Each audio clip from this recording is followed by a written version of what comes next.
Every story has a beginning, and I don't know where this really begins, except I know in May the 19th, 1970, I came home to Jesus after a rock and roll career and lots of smoking dope, and come home to my wife, and she forgave me for 3.5 years of unfaithfulness, and we began to follow Jesus. And it was hard, it was trying, it was beautiful, but in 1976, something happened that wrecked my heart, my life.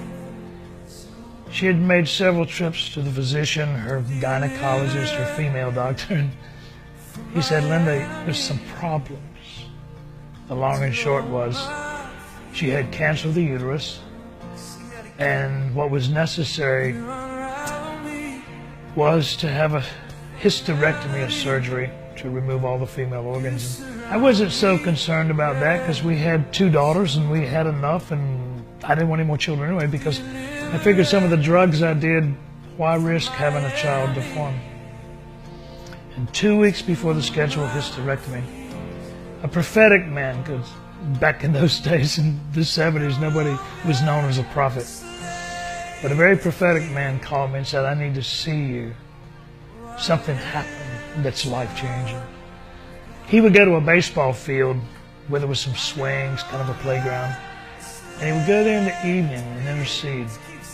Retired school teacher, he prayed. He said, "Last night I was on a baseball field and Jesus just suddenly appeared in front of me. I've never had that happen before. I was shocked." And the Lord said, "It's okay, Kermit, but I have a message I want you to tell my servant, Ken Helser. I want you to tell him first, I've healed his seed, and I have never told anybody the reason I didn't even want any more children is I was concerned about the drugs I did." And here's a man that I barely had known only one other time saying, "Jesus said, I've healed your seed. And you're going to have a son, and his name will be Jonathan David, and he will play the harp. He will sing like an angel, and he will write prophetic songs for his generation, and his music will go out all over the earth." Now, when you're 2 weeks from hysterectomy, that's dramatic. And I said, "God, is this you?" And it grew in my heart, and I never knew I wanted a son so badly. And in a short amount of time, my wife and I are praying and telling the gynecologist, "Can you do one more test?" On a Sunday, I anointed her with oil, prayed for her, and it wasn't dramatic. But during that prayer, my wife touched the hem of Jesus' garment. On Friday, with the scheduled hysterectomy on Monday, they did a D&C, and that's when they go in and scrape the womb. The test came back on Saturday, and when the doctor came down the hall whistling, we said, "That's a good sign." He stuck his head in the door and said, "The pathologist is baffled. He's consulted me 3 times saying this is not the same woman. Ken, your wife is 200% okay."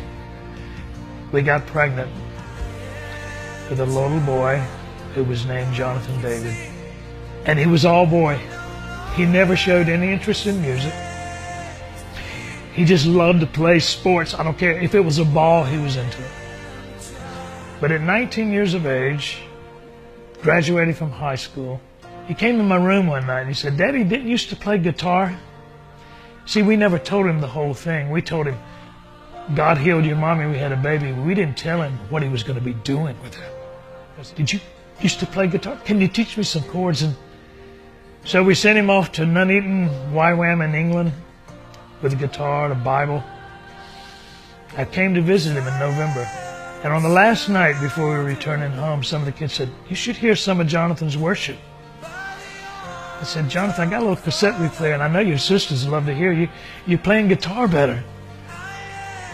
He said, "Yeah, I play a song better." And he played the song, and I went, "Oh my gosh, who wrote that?"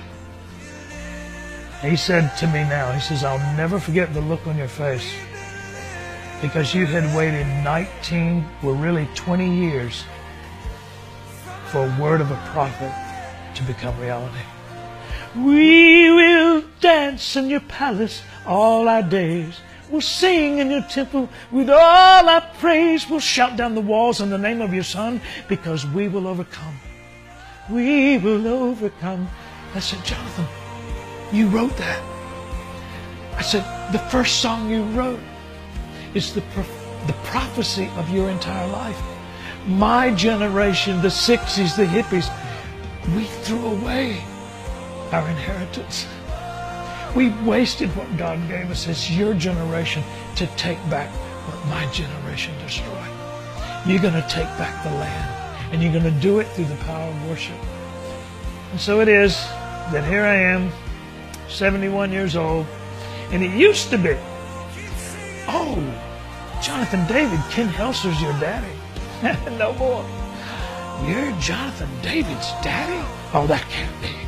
I just say, I'm no longer a slave to fear. I am a child of God.